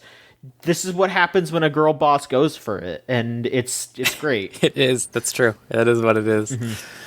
Oh God, I hope that anime adaptation is good. Again, I know we've said this a couple times, but I do hope it is good because again, Jujutsu Kaisen looks amazing. So, I take it all back again to reiterate what I keep saying every single time I think about the Chainsaw anime. Mappa chill. Yeah. chill. If anything, I think it helps that the reality of Chainsaw Man is it is a very potential to kinetic flow where a lot of its meat. There are a lot of good set pieces that will come through, but then a lot of it is also interstitial dialogue, discussion. Like, it is very... When it's not going high octane, it manages to keep a pretty slow burn. And I think that'll help it be a series that Mappa can actually, like, control and take care of in a way that won't burn people out. I hope. I'm knocking on wood. Yeah. Like, it looks like it's going to be really good, and I'm definitely looking forward to it, but also, yeah, there is, of course, the trepidation of just, I would like for this to exist without people having to fucking deal with the horror of making anime in 2021. Impossible. Just impossible. All right, let's see here. Who should go? All right, Elvie. Yeah, Elvie. Yeah. What would you like to talk about? I guess you have some stuff from last season, or you have Mars Red. Well, that is last season, I That guess, was right? last season, yeah. But I think I want to talk about Sonny Boy. I want to talk about something from this All right, season. sure. Yeah, let's jump into it. The Mars Red was definitely interesting, but maybe at some point I'll talk about it in a later time. But Sonny Boy, wow, okay. Wow, yeah, like I wrote just holy fuck, and you know, it's because I'm like flabbergasted. What a strange start. What a strange but promising start. It is exactly as weird as I thought it would be. Like, just from like the premise and all that. You know, and people keep making these comparisons to like, you know, Drifting Classroom, and I'm like, you know, not Drifting Classroom did not like trademark the idea of like a school floating away. You know, like I'm not sure why. Is it like, come on, please, anime fans Who has only seen the Boss Baby says. please read and watch it. Oh my god. It makes more sense. It's the image. It's the image of the kid turning into the chair. That sticks with you, and you at least have it as a go-to. That's my excuse for why I would say, this has Drifting Classroom vibes. But anyway, people are making those comparisons because there's a premise involved. It's basically the premise rolling around like these kids are stuck in their school building. All of a sudden, it seems like it has just floated away and contorted into this utter point of existence. And a bunch of people have just disappeared in the building as well. Like they don't know how to get out. Like, you know, when they stick their hands out or look outside, it's nothing but like darkness, like nothingness, black. Like, you know, like someone, you know, in the first episode, when some people try to stick their hand out, nothing happens, but like it just feels like nothing, right? And I think the Drifting Classroom comparisons bother me more because, like, literally from the visuals alone, they don't seem tonally the same at all. Like, and again, this could be bait. Like, you know, this could be like, oh, actually, you know, pull the rug.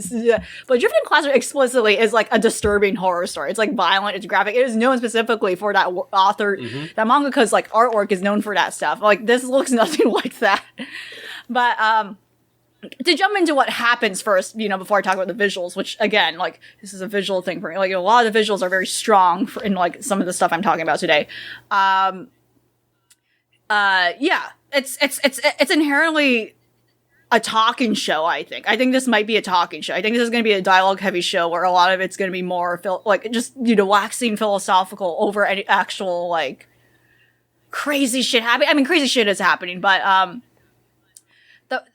we're jumping, you know, I'm not sure about character names. I'm not sure, like, you know, I'm not really, like, attached to anyone really yet, but, like, it's just jumping around between different, like, conversation pieces and characters, like, reacting to what's going on. And we see little snippets of, like, what happened before the school became the way it is and everyone disappeared except the group we are focusing on. But, they're trying to figure out, like, oh, should we figure out, like, some sort of system to keep order around? They also, you know, it also turns out some of the kids, like, have powers, and other kids are not sure. Other kids are denying they have powers, and, you know, there's definitely some sort of, like, tense aspect to it where, you know, there's definitely, like, gonna be manipulation at play. Or, you know, again, it very much feels like more Lord of the Flies versus Drifting Classroom. You know, again, Lord of the Flies is also like something referenced a lot as well. You know, just thinking about like survivalist stories involving kids, involving non-adults, and like, what are they going to do in a situation like this? Are they going to, you know, the questions of like, is there actually an instinctual thing in humans? Are they going to resort to doing like animalistic, you know, like what is, you know, like again, like those questions you will be part of your discussions to the end of time. And this is and Sonny Boy's another stereo where it's like exploring that with, you know, just again, in anime form. And yeah, that's essentially the first episode. They're trying to like figure out like, okay, how are we gonna create like a penalty system, like a punishment system if someone fucks around? Like for instance, there's another character, like one of the character's powers is literally he is able to just penalize people by like, it's a little goofy to explain, but like he literally like, you know, calls someone out and says like, hey, penalty, you know, whatever. And then like a black literal arrow just slaps on their face like in a cartoonish way. And it just sticks on their face and doesn't go away until they're finish out their punishment. Things like, which usually seems to be things like just repeating a same action over and over until like it stops. So, you know, like classic things of like, oh, forced to write something over and over. Someone, yeah. And you know, that was like one example that happens to someone. But yeah, it was pretty chaotic. Again, it just jumps around to like all these different things going on, and doesn't necessarily focus on one person. In time, quickly it becomes clear that like, for instance, the person with the penalty power seems to be going power hungry, and that's like already one problem that arises pretty quickly. And they're trying to figure out like, how do we deal with that? Like, how now do we like deal with power vacuums and like people and the possibility of other students now just taking advantage of their superpowers? At some point, the main character is questioned whether or not he has superpowers, and he denies it. He says like, no, I have nothing. I can't do anything. You know, I mean, there's other kids who are just like messing around and not really thinking straight. Again, like high school kids, they're just gonna fuck around. Like, hey, I'm gonna just break the glass windows because I can, and I can just do that like out of whim now, or like other things like that. And essentially the episode ends with them like overcoming this guy who has become a bully now, taking advantage of like his penalty power, and yeah, it just leads into like revealing like there's more at play here, you know, beyond the school possibly and all the other stuff.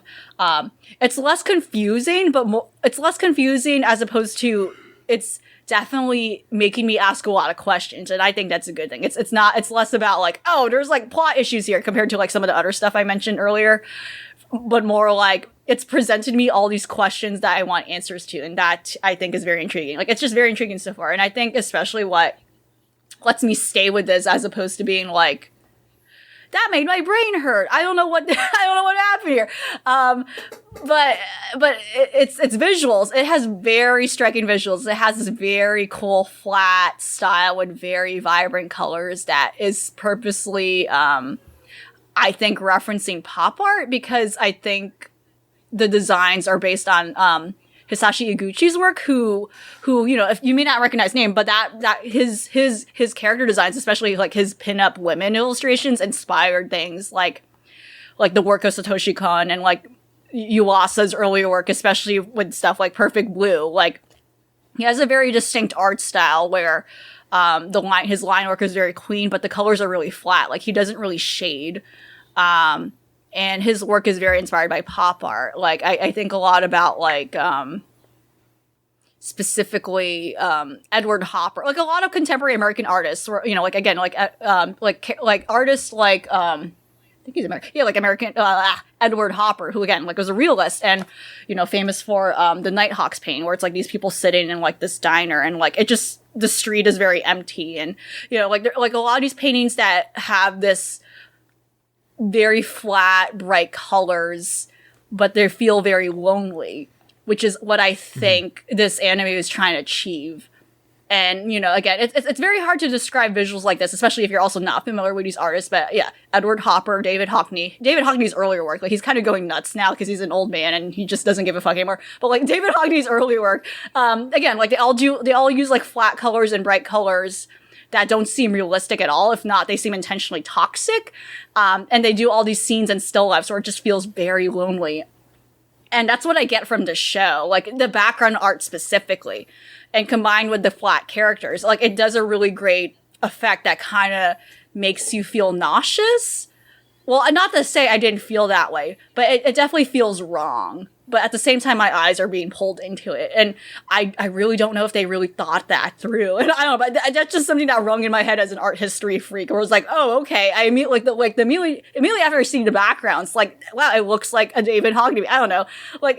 I think it was very intentional. And I don't know, this series is very promising. Like, it just seems like there's like a lot to open up here that, unfortunately to reference something cursed, but I feel like Wonder Egg Priority was trying to do something like this of what this might be doing. And again, this could go sideways too. Like, again, this is only the first episode I'm talking about, but this is also similarly doing a similar thing where it's trying to tackle something deeper but this time I don't feel as unsure about it. I think it's going to go in an interesting direction. I think the director is, Natsume Shingo. He directed Aka 13.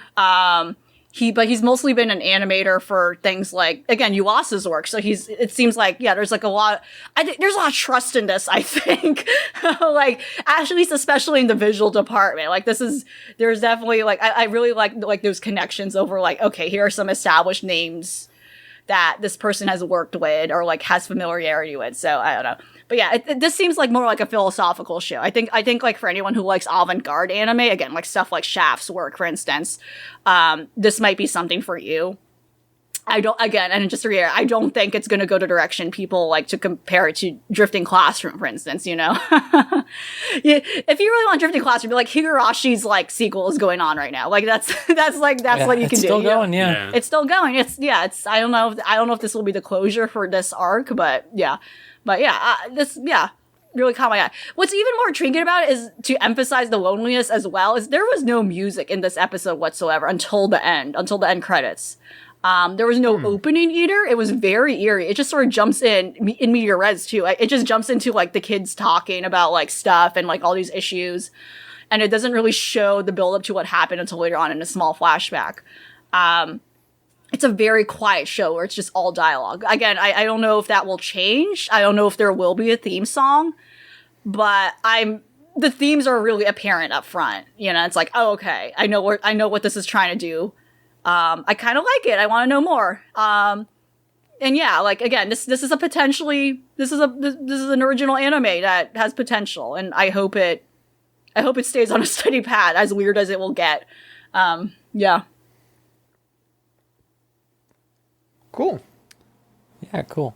I'll check that out now because genuinely, I hadn't heard of it at all. So yeah, we only saw it as like when we were looking at the season chart, it was the visual, but I remember the description being very bare too, right? It didn't have. It was one of those that didn't have much. Yeah, I'll check that out. Mm-hmm.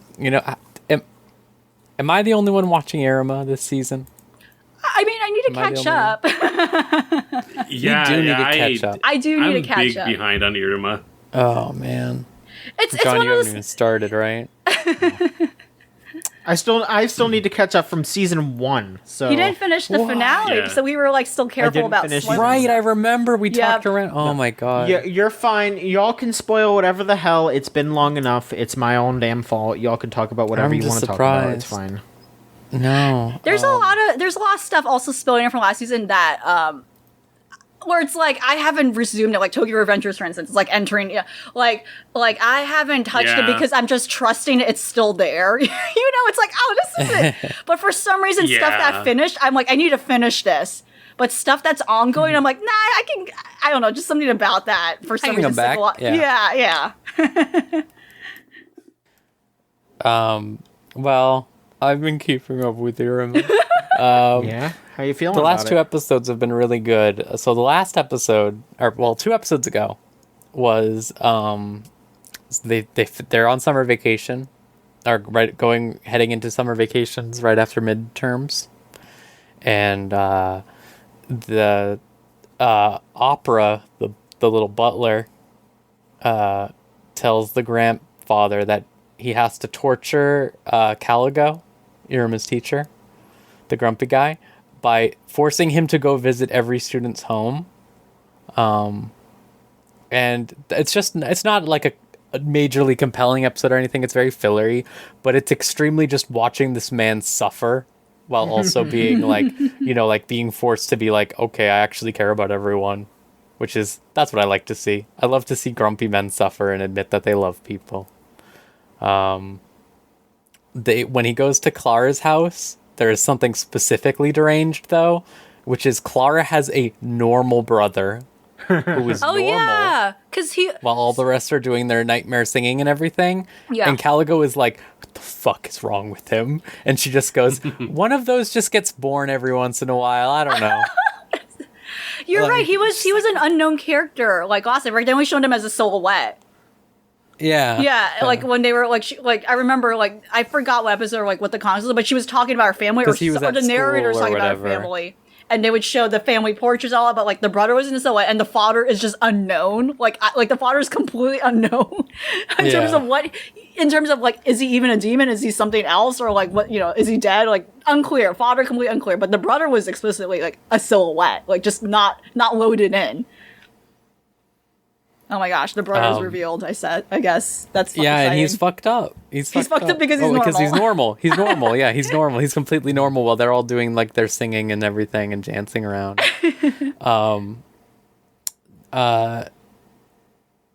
Asmodeus' house was also good because his entire family is emotionally devastated because all he talks about is Iruma every day, all day, and his butler, who's his dad, I guess, basically is just it's good that he's really breaking out of his shell, but I worry because it's all he does every day.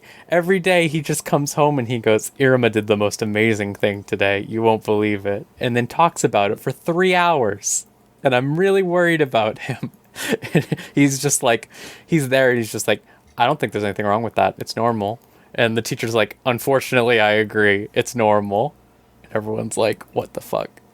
But yeah, that episode's just resolved by he goes to Iruma's house and then Opera's there, and Opera was a bully in his school days or whatever, Caligo school days.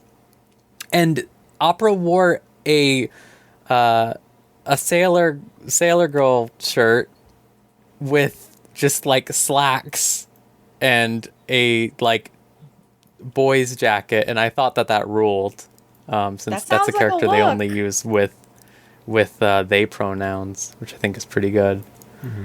I was just on comment, the subs have been consistent with that, I noticed, I think. Yeah.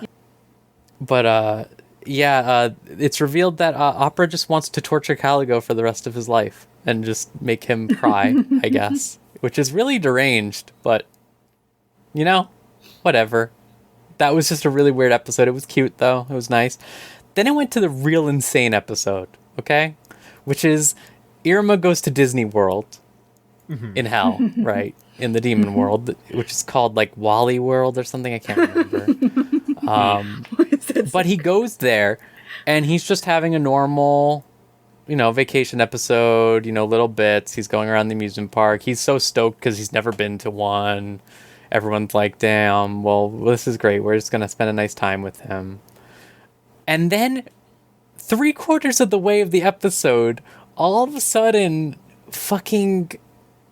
I forget who says it, but a character just goes, it's crazy that all of this is fueled by prison labor. And they just zoom out from the Disney World castle zone that they're in, and it's on a mountain, and at the bottom of the mountain there is just a prison. And it's just we just force these guys to just funnel all of their souls into orbs to fuel the amusement park. And Iruma's wow, that's crazy.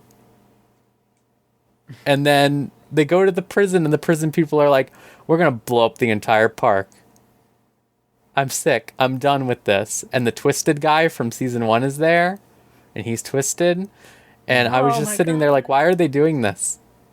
What is this bit? They were they couldn't find a way to naturally integrate conflict into Iruma because it's been so long since there's been conflict that they were just here's what happens. Disney World's prison labor, which, apt social commentary, right? But yeah, whoa, Iruma went there. Yeah, but like it's still like like what's going on? Why is this happening? So we'll see where that goes, but Iruma is still great. I really do recommend it. I think the characters they have introduced have been fun. Iruma has another person who knows he's a human that's been fun. Who's like this? He's a cryptozoologist teacher, so he thinks humans aren't real or whatever, and then he's just like Iruma tells him and he faints and stuff, and he's just this big burly guy. It's really good. He's a great character. I think it's just a good show. I wish Dark Iruma had stayed, though. Dark Iruma was really, really good. Because it wasn't like he was evil. It was like he was just, like, normal. Because Iruma's like a little pushover, you know? Like, he'll do whatever. He's always just like, jeez. And, like, there's an appeal to that, don't get me wrong. But Dark Iruma is, like, a cool, like, devil man type. He's basically, like... exactly how people idealize him, where everyone, where everyone's like, oh wow, I love Iruma. He's everyone has a crush on him. That's like technically what they probably see him as, like in their head, compared to how he actually is, where he's just like, oh, he's like very sweet, very innocent, pure boy. But meanwhile, they like think he's like a sex god or something, and that's actually what that is. That is very much the direction that Asmodeus has gone this season. Let me tell you, that is just every episode he is getting. There is this episode after the evil part that I really liked, which was. After the evil Iruma arc happened and he turned back to normal, Asmodeus and Clara are just glued to his arms for like the entire next 2 episodes, and everyone's trying to pull them off of him, and they're like, we're worried he's going to become twisted again. We need to just stay on him and make sure he's not twisted. Puberty for demons, apparently. Yeah. I love it. Yeah, this is it's like a hormonal cycle or something. Oh, yeah. Yeah. I love it. This is our series where everyone just loves each other, or at least loves Iruma. Yeah, which reminds me, like I haven't started Villainous either. I'm kind of behind. I haven't started Villainous season 2. Oh yeah, but another example of that. Yeah, that one's good too. If you can believe it, it's the exact same. So, I didn't expect any less. I wonder. My only concern with Villainous is really just if I will go insane. From how stupid Katarina Klaus is. She is so fucking stupid. I really like there's one scene in episode 2, I think, of Villainous where it's just like the girl who's like super insane for her with the brown hair and her brother are like going feral in front of her, basically over her, and then she's just like, oh my god, they're dating. And they just turn to her immediately and go, why are you so stupid? What's wrong with you? Why are you so dumb? No. Never. Not even once. And it was just like, wow. But yeah, good stuff. Highly recommend Iruma. Just saying, like Elvie said, the appeal is really that they all love each other. They're all nice to each other. There's some twisted people, but, they find a way. I think this has been really good too, just because they've given a lot of development to the class that Iruma is in, all those twisted little guys, and not in a way that feels like here's the episode for this character, just in a way that really naturally worked. I think. Did you just have that tall blonde one just hanging out all the time, going hi, and that's all she does? I don't know what to do. Which I can respect, but good for her. I don't know. She's doing her best. But yeah, that's me. That's me. Maverick, Aquatope, I've actually seen this too. I watched the first episode anyway. What do you think of this? Yeah, so the Aquatope on White Sand, PA Works' newest series, has just had its 2nd episode out at the time of recording, and I like it so far. I think it's definitely gearing itself up to be the slice of life, slow burn drama of the season, and I appreciate the way that it wants to go about that so far. So, to give a bit of a background, the series focuses on Kukuru and Fuka, 2 different young women who are just going about different things. Kukuru is working at her grandparents' aquarium in Okinawa, and for unspecified reasons in the first episode, but, immediately brought up in episode 2, there's a chance that the aquarium, just due to, like, declining rates of just, like, customers and just, like, a lot of things going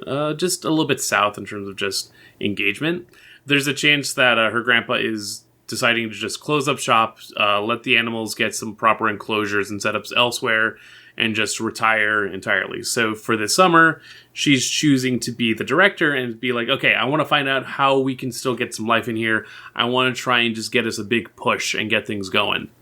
Fuka is actually a former idol who had just recently graduated, and so moving from Tokyo back to Okinawa, and by chance has managed to just, like, find herself in a position where her paths cross with Fuka's path crosses with Kukuru in a way where it's kind of like, I kind of gave up on my shit, but I see that you have something that you staunchly want to, like, believe on and cling to, that I want to help you out as best I can, and I want to see how this, if it ends or if it continues, I want to be there to see how that pans out. Because you have something that I feel like I've missed out on, and I want to cling on to that in some capacity. It's very interesting to see the character dynamic so far, and in episode 2, there's definitely a focus on just, like, how much that... I think it does a good job of, like, bridging the immediate necessity of, like, what Kukuru needs and what Fuka is wanting to provide, and, like, they do the whole, like, first day on the job bit, and you find out, like, okay, with Fuka as a former idol, like, that's all she knows.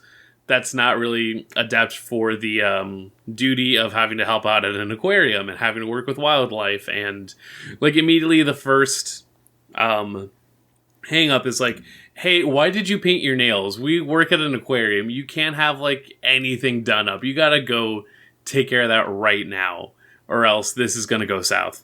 And so she gets that set up. She tries to feed the penguins. It goes horribly. Fuka gets fucked up. It, like, literally gets bit by the penguins. Yeah. And in that whole chaos, Kruger's just like, dude, why the fuck did I hire you? Are you serious about this or not? I need you to commit to this. If you can't commit, then I need you to get out.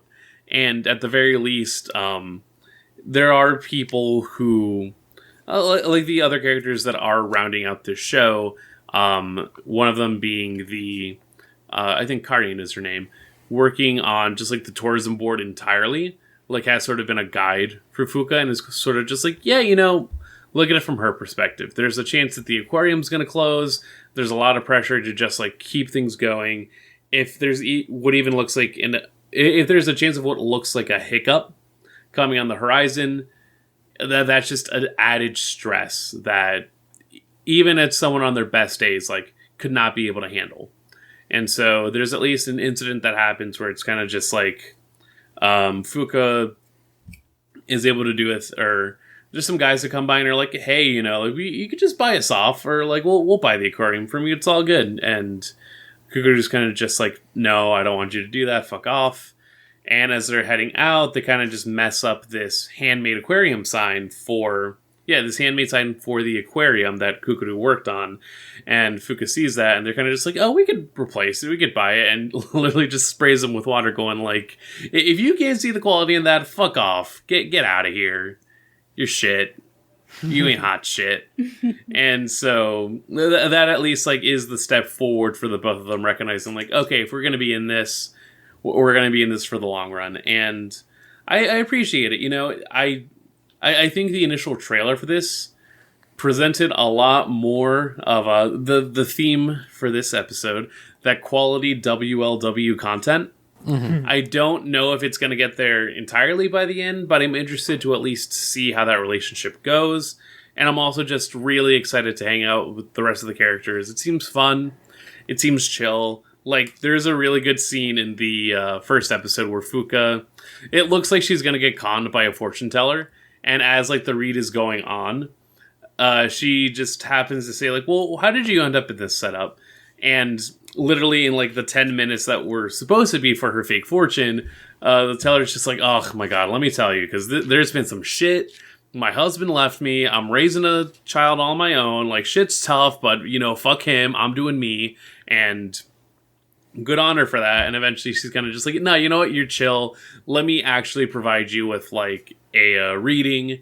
And that should hopefully give you some guidance. And, leaves her with the phrase that, you meet somebody once, you're friends for life. And I think that is definitely an Okinawan saying.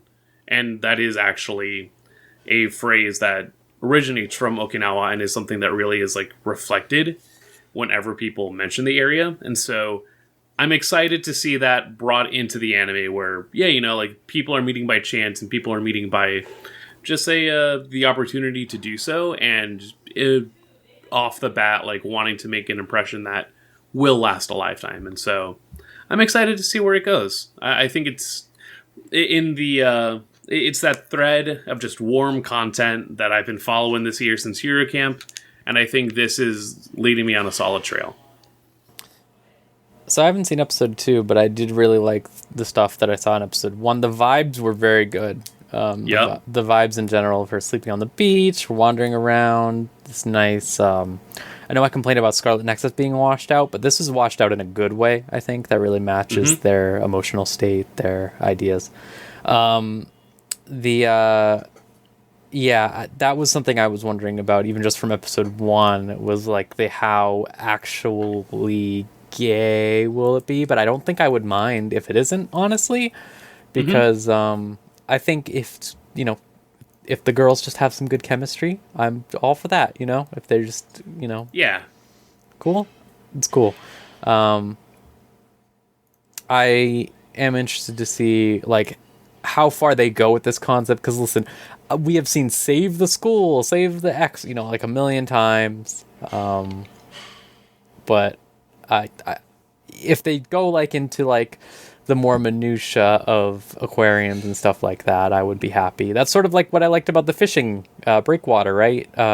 Which more comical than this, but that was very much they went hard in on fishing. Yeah, so it was because they actually showed cooking with it too. Yeah. How do you prepare it? Yeah, they showed cooking the fish. How do you do it? How do you actually open a shell? Mud fishing. They went into that stuff. They went all the way in. Yeah. That was cool. And a place further than the universe. Part of the appeal was that they actually did just go in on the true. Actual adventure to the Arctic. Hell, even Eurocamp. For as much of it is just cute girls hanging out. You do get some pretty solid tips about how to go to camp. So much is that every episode has to go, please be safe. Do not fuck up. Please be safe.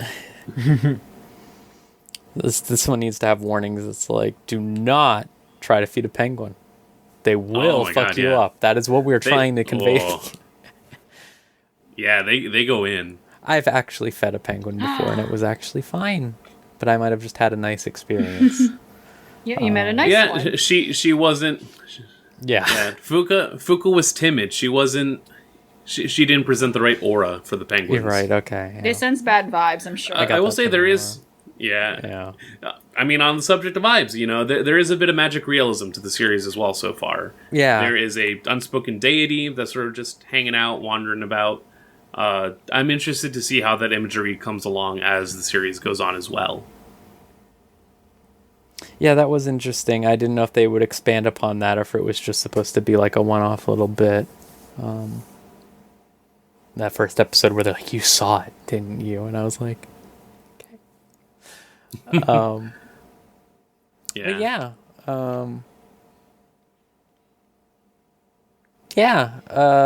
All right.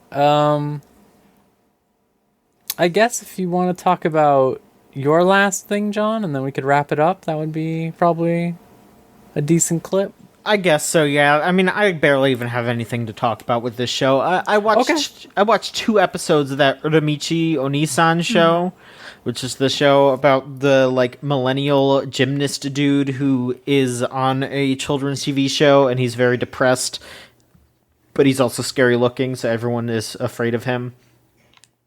And I just explained the entire show right there. That's it. That is the whole thing.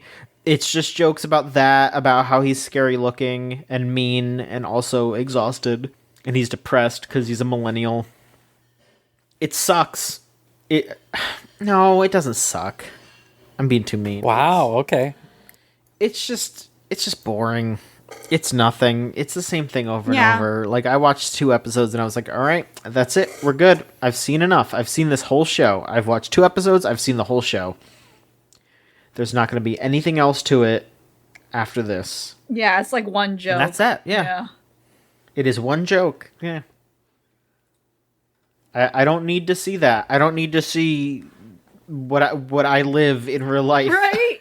No. I don't need to see I'm depressed and also I have really bad resting bitch face so everyone thinks that I'm going to kill them. It's not good, and I don't like, I don't like having to sit there and see it. Very boring. Very Tragic. boring.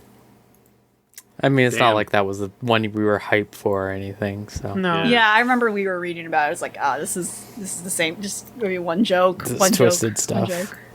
Yeah. I'm genuinely curious about like what's the recurring thing in Japanese comedy traditionally. I feel like this sort of cynical humor is also not I don't know. Maybe I'm wrong. I'm not familiar with like what is, because this is stuff you would see constantly in sketch comedy in America, for instance. Like, okay, this is an overplayed thing. Like this cynical type of humor. This has been done already for like years and years, especially in recent times. I don't know if this is stuff at all tackled in Japanese comedy. So maybe this is unique to that crowd. But again, it could be wrong. But yeah, it's a played out thing for Maybe. us for sure. Oh, extremely. Yeah. And again, we live Yeah. it, so That's Sensei was pretty funny. well, yeah, that's true. Yeah, well, Tetsubo Sensei is probably a lot. I mean, not probably. It has a lot more work than yeah, and that's a deeply I would say probably exaggerated even thing. something like Yeah. Kikuchi Goto even probably. Oh has yeah, more yeah. work put into it. Yeah. One little thing I can say is that they got rid of one of the one jokes in Slime anime finally, which is that they the did. big boob woman can't cook. It's done. She can cook now? She can cook. She can cook. Yeah. Congratulations. You know what? When she died, she learned how to cook. Well, that's fine. See, I do that too. Yeah. Just die for a little bit. I got Yeah, you know, did it. I got reincarnated into being Yeah, a good I got reincarnated as a chef. I'm all here for some self-improvement. Yeah. That's good for her. Yeah, good for her. That show's just great ever since Feldor is around, the dragon, now. Because he's just in, like, a big himbo body, and all he does is go walk around and laugh. And say that Rimuru is his sword friend, his Hell yeah. bosom buddy, things of that nature. And everyone's like, all right, cool. Hell yeah. The last 3 episodes have just been all politics, which is the part where slime is fun. Okay. Where they're like, oh, good job, Rimuru, you killing 20,000 soldiers. That definitely didn't cause an international incident. Thanks. Yeah, it's fun. Enjoying it. Again, as I said with the first half, even though it had some problems, enjoying it a lot more than the ending of season 1. A lot more. Still no Slime Diaries, though. That was really, really good. That was really, really good. But I think that might have been the recharge I needed to keep going, you know? That was like the... Yeah. Yeah. Yeah, just fun. All right. Did we have anything we needed to read? Any questions or whatever? So we did have one statement from Natalie that is just, why must we be cursed with Ilulu? It's a great question. I don't know. You really gotta wonder, right? Why did he do it? Why did he make this why did he, did he get bored? And he was like, I just need to make the most insane shit possible. I Because just he's need a to make the fucking worst pervert. shit. That's why. Like, But not this like, is like beyond the not like- pale. Not like a funny, like, oh, how we call each other perverts for liking. No, he's a literal pervert. Yeah. But I'm just- waiting. I'm waiting to see how this high school kid gets into the play. I'm terrified. I'm terrified as soon as I saw that in the opening. I'm terrified. I want to know what the setup is, and I'm at least cautious about what that's supposed to look like. Because from what I can gather, I guess she also works part-time at a Konbini, but also I don't know. We'll see. I don't fucking know. She should work part-time at prison. I feel like they really... Is it just me?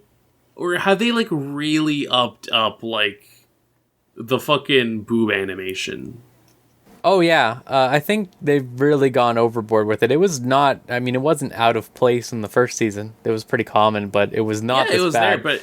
They did not have the sound effects for anyone but Lukoa, I think, in season 1, pretty much. But now it's like... every time anyone moves. The thing that was striking me about this season is all the rotoscoping that happens randomly. Yeah. It is very jarring. The first, like... The first skit in, like, the first episode... I felt like I was having an aneurysm with, like, the pacing. In the first episode, what was the first skit? The Maid Cafe stuff? Oh, yeah. It was insane, there was just something about it. Things were not lining up. Like, there were some weird cuts. There was some weird delivery. Like, I do not know how to pinpoint it, but, like, the rest of the episode was fine, but just that first part, I was kind of just, like... I feel anxious watching this, and I don't know why. Like, this is just supposed to be a fun joke about Toru getting, like, work at a maid cafe, but I do not feel comfy. Oomphy, I'm scared. I mean, you had right to be scared with the ending of that episode, but yeah. Yeah. Yeah. Here's the thing that gets me is they set up these bits that should ostensibly have the room for, you know, fun little bits, cute little bits or whatever, and then they don't really do anything with them, and then they just have this completely out of nowhere insano shit like a Lulu happen, and then that's their quote-unquote joke. That's their, like, bit to do. And it's like, what the fuck? Like, you know what actually made me go insane in the first episode? What made you go insane in the first episode, Rose? Okay, it might have been the second episode. I think it was the first episode. No, it was the first episode. Second episode. Yeah, whichever. Where they call the kid on the phone. Oh, yeah. Or Luke was on the phone, rather, is what I mean. Okay, and the kid's just playing his recorder, and she's just doing a weird, sexy dance to the recorder. And... every time he looks over, she stops dancing, and I'm just like, why is this happening? What's the joke? Is the joke just that she has an ass? She does. She has an ass. Help me. That's not a joke. That's serious business. I'm going to kick this guy's ass. Also, when they called that kid, and then he was like, I always know where she is, and had like a disturbed look on his face, and I was like, what does that mean? Yeah. Put me in the show. Just put me in the show. I can take care of it. It's fine. I can fix Lukoa. I don't think you can. I don't think it's possible at this stage. The fixing is just being able to go, yeah, okay. Yeah, that'll fix it. You got it. Yeah, just going like, oh, yeah. Looks good on you. Good job.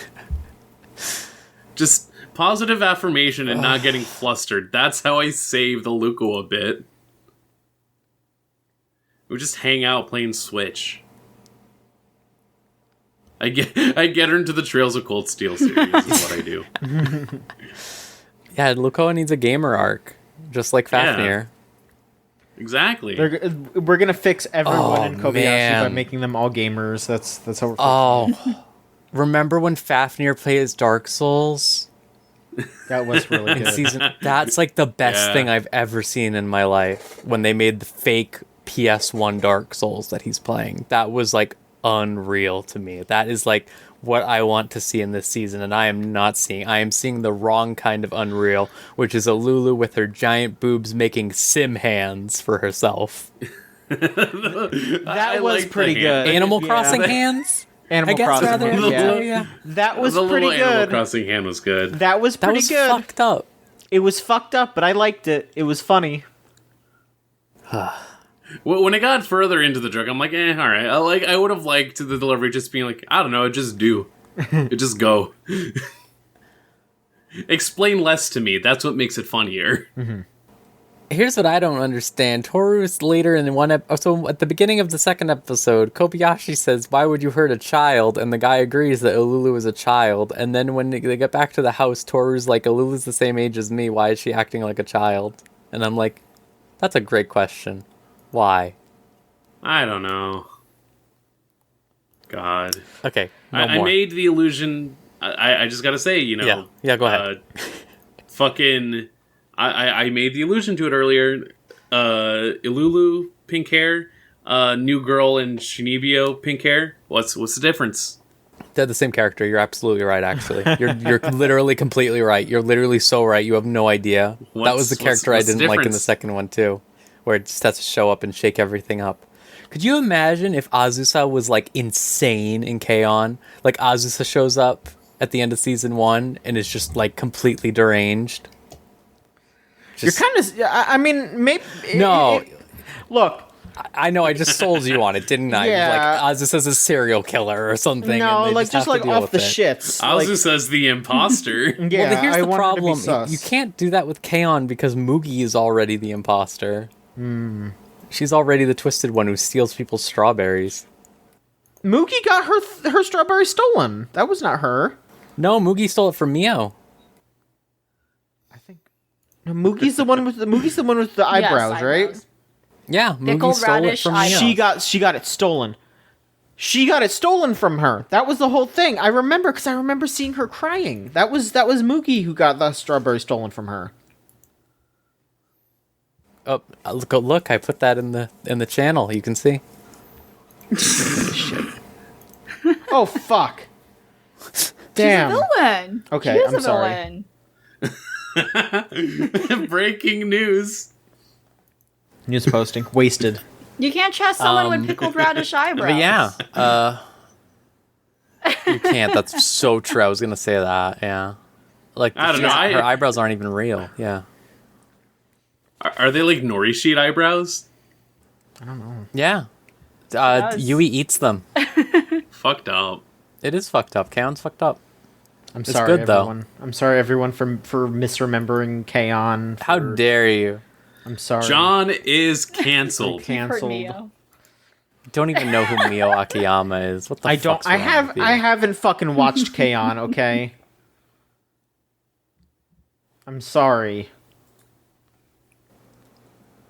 You're forgiven. It's okay. Okay.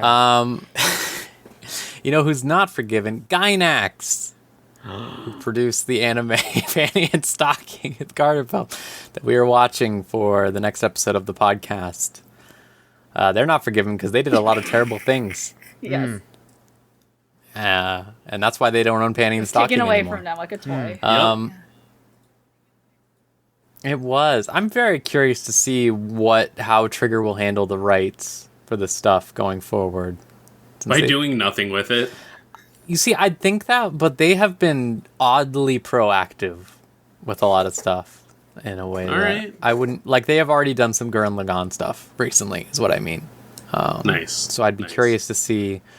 Maybe they get that stuff. Maybe they actually, license out the Gurren Lagann movies, so they're watchable instead of the series.